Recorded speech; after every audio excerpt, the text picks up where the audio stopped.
셋째 날입니다. 여호와는 용사시니, 여호와는 용사, 신들 사이의 전쟁, 그리고 가나안족의 완전한 멸망이라고 하는 어절들이 보이는데요. 셋째 날은 여호와는 용사라는 말로서 이 전쟁에 참여하시군요. 그 말의 뜻이 무엇일까요? 성경 말씀을 읽고 시작하도록 하겠습니다. 출애굽기 15장 3절, 여호와는 용사시니 여호와는 그의 이름이시로다.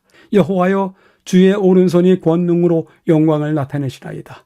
여호와여, 주의 오른손이 원수를 부수시니이다. 여호와여, 신중에 주와 같은 자가 누구니이까? 주와 같이 거룩함으로 영광스러우며 찬송할 만한 위엄이 있으며 기이한 일을 행하는 자가 누구니이까?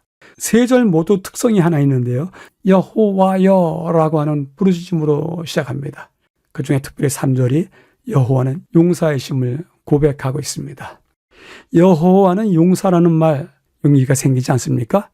애굽에서의 오랜 체류 기간 동안 이스라엘 백성들은 조상들의 참된 하나님을 잊어버렸습니다.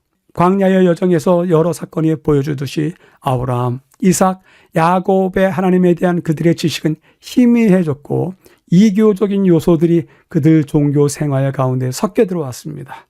애굽인들의 압제 아래에서 그들은 여호와께 부르짖었고 때가 이르자 여호와께서 그들을 위해 개입하셨습니다.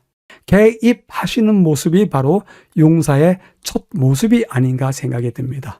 가운데 부분에요, 출애굽기 12장에 대한 이야기가 쭉 나와 있는데요. 모아봤습니다. 출애굽기 12장 갈등에 대한 점진적 해석이라고 했는데요.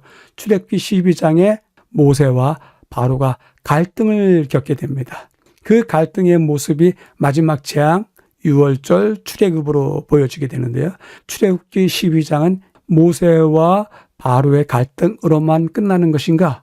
그런데 그 1단계는 권력 다툼적인 갈등처럼 보이지만 그 뒤에는 민족 간의 전쟁, 즉 민족의 신들 간의 전쟁이 그 배경에 깔려 있는 것입니다. 그리고 마지막 제3단계에서는 압제적인 권력, 불의한 체제, 그 배후에 있는 마귀들에 대한 하늘의 심판까지 포함되어 있습니다. 이처럼 출애굽 사건도 하늘까지 연결되어 있는 어떤 심판의 과정으로서 개입이 되어 있고 전쟁이 치러지고 그리고 그 결과가 보여지게 되는 것입니다. 궁극적으로 하나님은 죄와 전쟁 중이고 이 싸움이 계속되도록 그대로 두지 않으실 것입니다. 모든 타락한 천사들 그리고 결정적이고 회복 불가할 만큼 죄에 빠진 인간들을 하나님께서 멸망시킬 것입니다. 이러한 관점에서 가나안 땅의 거민들과의 전투는 이 쟁투의 일부분이고 한 부분으로 이해되어야 하고 십자가에서 쟁투는 절정에 이르고 최후의 심판의 때에 이것이 맞춰지게 될 것입니다. 결국 그때 하나님의 사랑과 공의의 성품이 입증될 것입니다. 세 번째 부분에서는요, 가나안인들의 완전한 멸망이라는 개념은 하나님께서 우주의 악의 주창자들과 우주적 쟁투 가운데 있다는 성경적인 세계관 속에서 이해되어야 합니다. 궁극적으로 하나님의 명예와 그분의 성품이 공격당하고 있습니다. 인간 존재 가운데 죄가 들어온 이후로 누구도 중립적인 위치에 서 있을 수 없고 하나님 편에 서든지 아니면 악의 편에 서게 될 것입니다.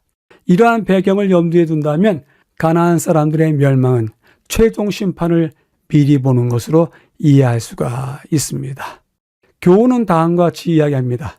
지금까지 사탄과 그의 기만에 빠진 자들이 거짓 대표해온 그분의 정부의 원칙들을 증명하실 것이다. 그분의 공의로우심은 마침내 전 세계 사람들에 의해서 인정받을 것이다. 그러나 그 같은 인정은 그들을 구원하기에는 너무 늦게 될 것이다.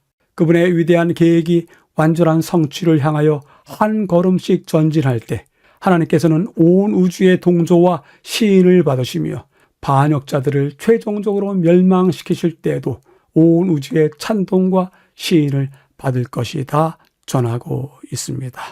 셋째 날을 요약해 보겠습니다. 여호와는 용사시니라고 하는 제목으로서 압제와 불의와 보이진 않지만 죄와 악에 대해서 하나님께서 참전하신다. 그분은 용사이시다라고 이야기를 해왔는데요.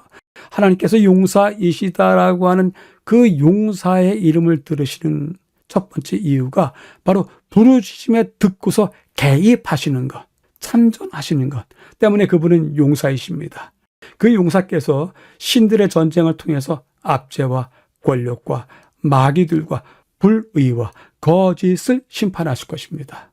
마침내 가나안인이 멸망하는 것, 하나님의 편에 설지 악의 편에 설지에 대해서 선택해야 한다고 하는 우리의 결정을 기다리고 있다고 이야기를 해줍니다. 여쭤보게 됩니다. 나는 나의 죄와 악 속에서도 여전히 하나님은 나에게 용사가 되신다라고 이야기할 수 있는지요? 이러한 질문 때문에 하나님께서는 전쟁 전에 언제든지 성결하라라고 하는 요구를 하시고 계십니다.